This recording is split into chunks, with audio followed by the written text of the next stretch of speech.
Hi, it's Clark on Temptress. Today I'm in South Florida with Stuart. Stuart is the guy that assembles, tests, and ships, well, his girlfriend, That important part. all your bank managers, and he's handling a lot of your questions. This is the guy that's running the business. And Stuart is the guy for the air conditioner. I've sort of washed my hands of it. Yep. We chat, we talk about theory, but he implements all of it. Exactly. And I want today, Stuart, to tell you about what he's been working on. Right. Thank you, Clark, for coming down. Good seeing you again. And today we're going to talk about the product we just released last month, which is the RV version of the Temptress air conditioner. So that's what we have here behind me. We're also going to talk about some future things to kind of keep you in suspense here. But so this is the basic unit for the RV. So it's modeled after the unit that Clark designed for marine application. What we basically did is we replaced the condenser, the part where the water was circulating through, with one where the air circulates through to cool. It is a split unit. It's DIY, just like the marine version. So the nice thing about being a split version is you can take the condenser and the fan and the compressor, the things that tend to make a little bit of noise, and you can put them outside, right? We'll show a little bit later where Clark has put his and his install. But you can keep the relatively noisy parts outside of your RV home or tiny home, et cetera, and just have the evaporator, the part that cools, it keeps you nice and cool, inside of the RV. So much quieter environment. I don't know about you, but many times when I'm in RVs and you turn on the air conditioner, you cannot hear yourself think because it's centrally located right above your head with everything there, where we're now going to take that noise way down, allow you to cool just your bedroom in the RV, and do it in a very economical fashion with very small batteries.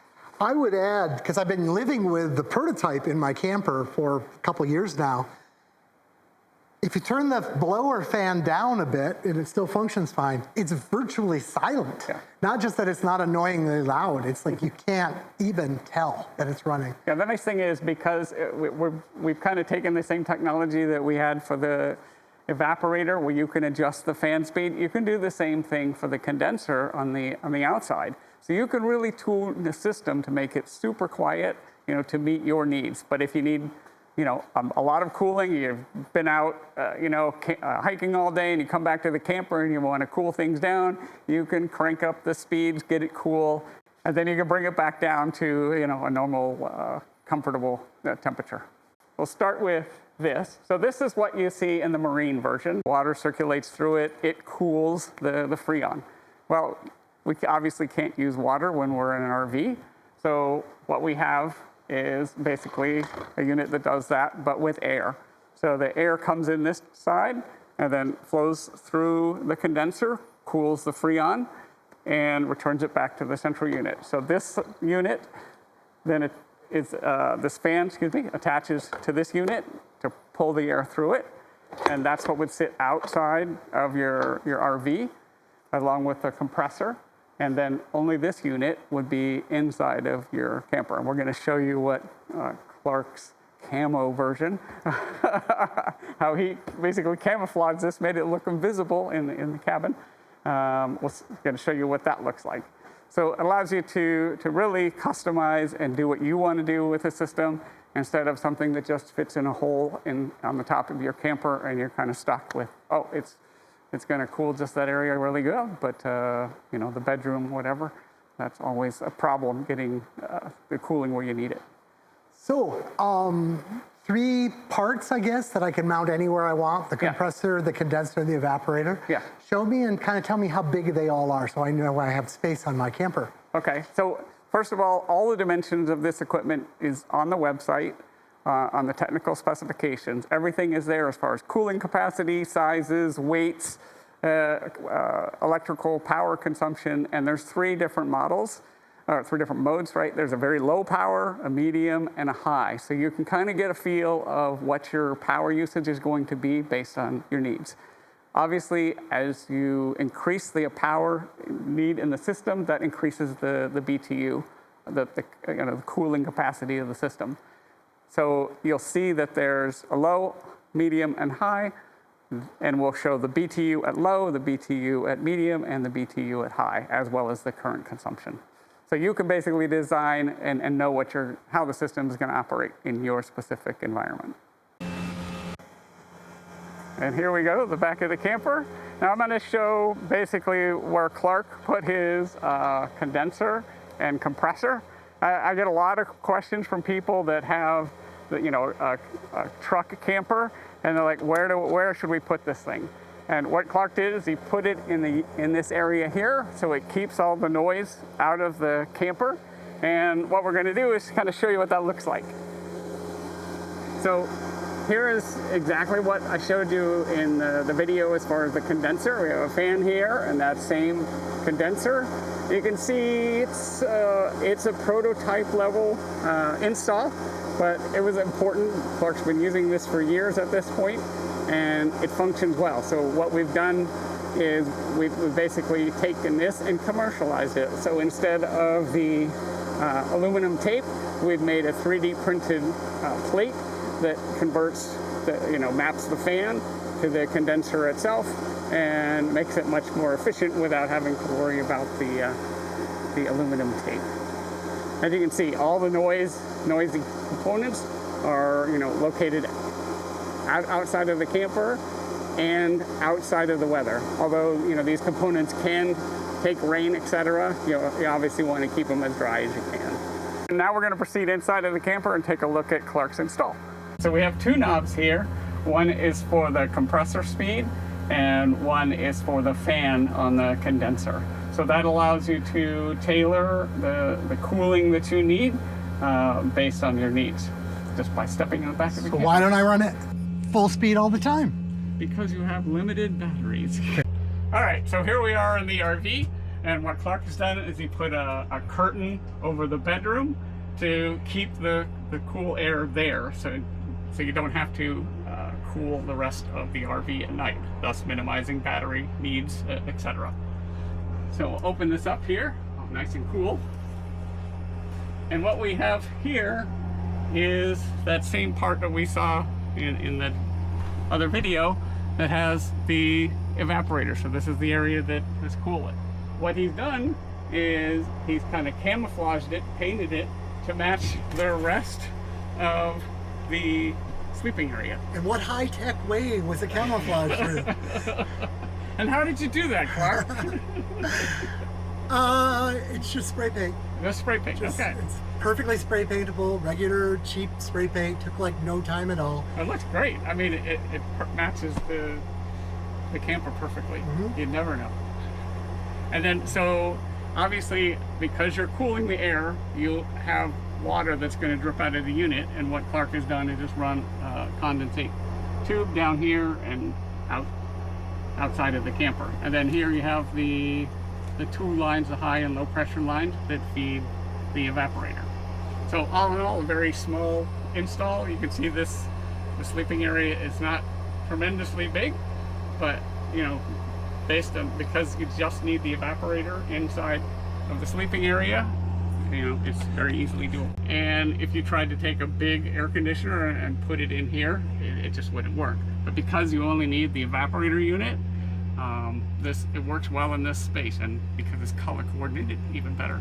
Clark, as you noticed, Clark also has the standard RV air conditioner. In fact, when he stayed with me last time, he wanted to stay in his camper at my house. Don't ask me why. But anyway, we put it in the garage, plugged him in. He went to sleep with this on, thinking, "Oh, it's going to be great." But after about an hour, you turned it off because it was just so noisy, and he turned on the Tempest air conditioner. So much better sleeping experience, much more consistent temperature, and no noise. Honestly, it was the first time I've ever camped with this camper and had AC power, because I always boondock. Yeah. And I just felt luxurious. I'll plug in, I'll use the big air conditioner. Nope, I don't like it. Bad idea. So it's coming off the camper, giving me some more space above. I can get under things. and get rid of all that weight up high. Yeah. All right, so we're done with the tour. We're gonna head back over to the shop and show you a sneak peek of things to come. It's hot out there. I agree. Okay. Well, that's pretty cool, Stuart. I know you've been working on other things. Yeah. What's coming next? What All comes right. out of your lab next? All right. Now, in our last video, we talked, we showed kind of an alpha version of the all-in-one. So instead of being split, i.e., I have the condenser in one location and the evaporator in another, they'll be all in one. And that's really, we showed an alpha version of that. We had kind of some good technical feedback from that, learned a lot from that version, but also determined that it just really wasn't going to cool at the correct capacity based on its size. So we had to increase the size a little bit of the evaporator to make sure that we got proper cooling through the system and it would work in an economical fashion. So we're still in pretty early phase at this point. We've got the evaporator back from the manufacturer, spec'd by them for our specific system. So this is the part that will actually cool the air. This is the marine condenser that we talked about earlier. There'll be a fan here and ducting that can then go into your cabin. So this can be put in a bulkhead cabinet or anywhere on your boat, hidden away, and then you're just going to have ducts that'll go into different parts of your cabin. Now, this is a little bit different. The other units use a vertical compressor.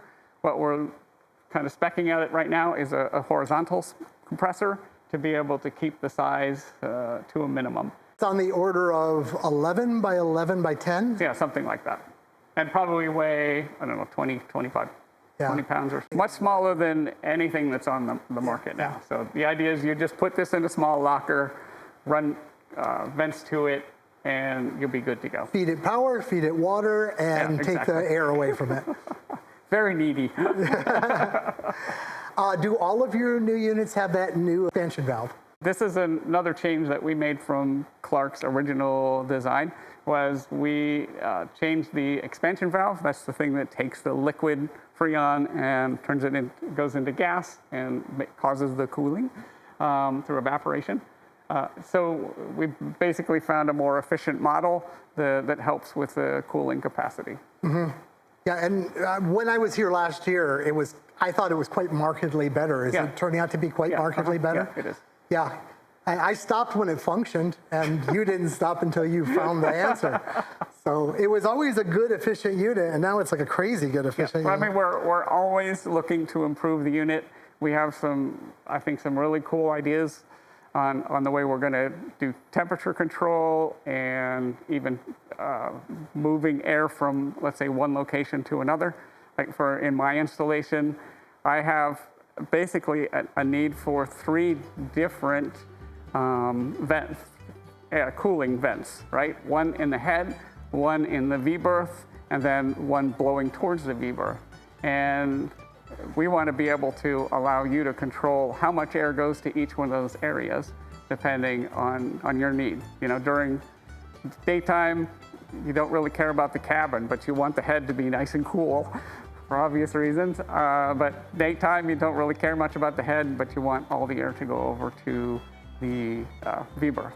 So we want to be able to kind of allow you to fine-tune the system based on your needs. Thank you very much for showing me the toys. Thank you for coming showing us by, all Clark. the I toys. appreciate, it's always good seeing you. Yeah, and last couple days I've been camping and visiting friends in South Florida. So we're happy that you stopped by.